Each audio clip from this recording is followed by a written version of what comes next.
Hi everyone, welcome to another Cabinet Vision Guide Tech Tip. In this episode we're going to take a look at how to get a little bit more information through onto our assembly sheets. This might be for the factory, it might be for the fitting teams, it obviously depends on your design to manufacture process. For me, I want to be able to add a note to my assemblies and choose from a list of instructions to be able to pass that down for the people working on the bench. Now with some of my base assemblies, what we do is we put them together and assemble them before they go out for fitting. With other assemblies, we do a dry run, so we'll put everything together and then disassemble it and then send it out for fitting. And then for other assemblies, we'll just send it out as is and then have the fitters assemble on site. And I'd like to find an easy way of putting this on my assembly sheets. We're also just going to make things a little bit more difficult, and we'd also like to include some instructions and add some notes with some CAD as well. So we're going to take a look at that as well today. So I'm going to start off on the welcome screen and I'm going to head into utilities, and because this is a fairly constant thing that I want to be adding to my assemblies or assembly sheets, I can use the system parameters to build up some notes for me to make life a lot easier. You can also drive this with a UCS, but we're just going to use the system parameters for now. So I'm going to add myself in a new system parameter and I'm going to give it a prompt to start with.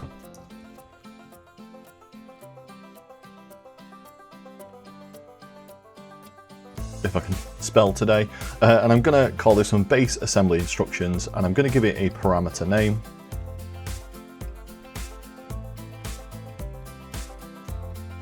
You just want to make sure that that's a unique parameter name and you don't have anything else that's labeled the same.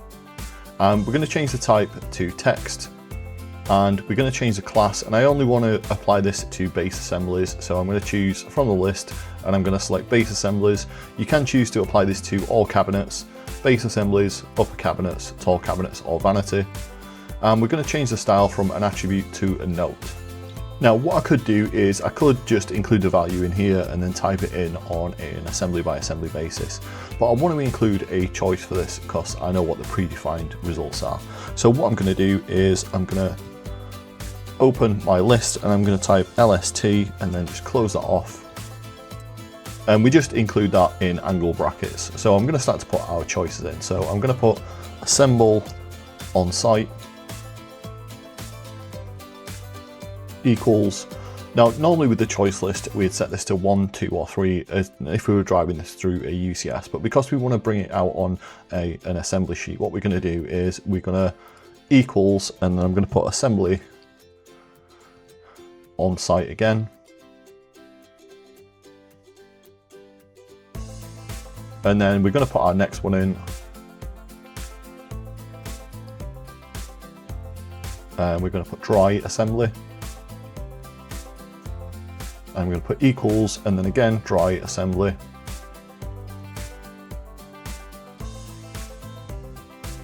And then my last one, I'm going to put bench assembly.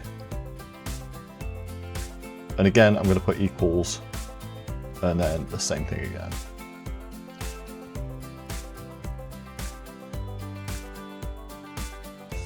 Now what I'm going to do is I'm going to head into a job and then just select a base unit. Now I've got a simple job open, so what I can do on this unit is I can go to properties, into notes, and then I can select the note that I want to pass through to my assembly sheet. So we're going to do a dry assembly on this unit here.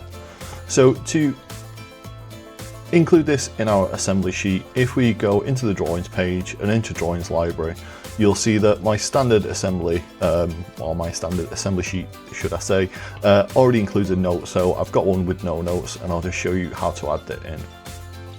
So if you don't have any notes on your assembly sheets, if you just double click on the list that you've got here or the grid, just click the plus, click the drop down, and down here you should see notes, and then click OK, and then you want to add the text and the value and then hit OK again and then return, and you obviously want to save your changes to your assembly sheet.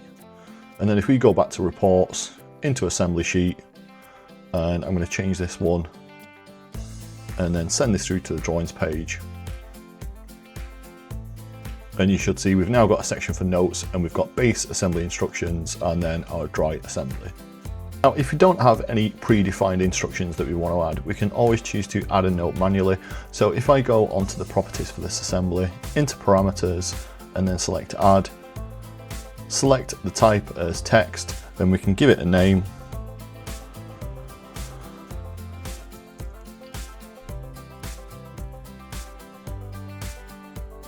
And then if we click on the style, we can choose note, give it a description, and I'm gonna just put an underscore in this. So this one's the parameter name, this is the description we'd see on our assembly sheet, and then we can just choose to put any value that we want in here.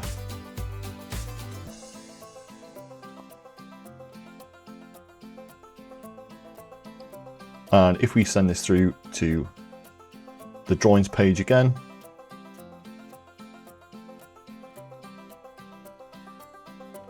we'll now see that we've got base assembly instructions and the lighting type. Now, just to add a little bit to this, we might want to include some CAD or some specific instructions as part of our sheet here.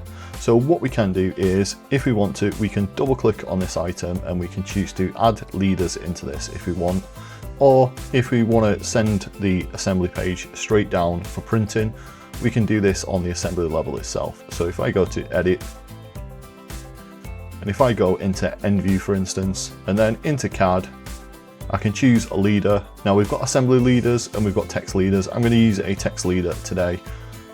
And I'm just going to pick this up and draw this in this direction. And you'll see as soon as I do that, it then gives me all the intelligent text options. So I can add properties, for example, for the construction method of the assembly. I can add properties like the finish and the assembly construction method. But I can also type in finish text here.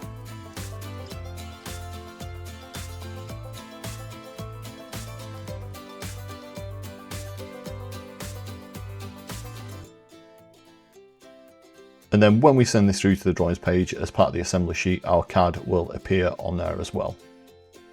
Hopefully you've found this episode useful. Feel free to give us a like, share and subscribe. We're also on Facebook, that's facebook.com/thecabinetvisionguy, and Instagram too, that's instagram.com/thecabinetvisionguy. Cheers.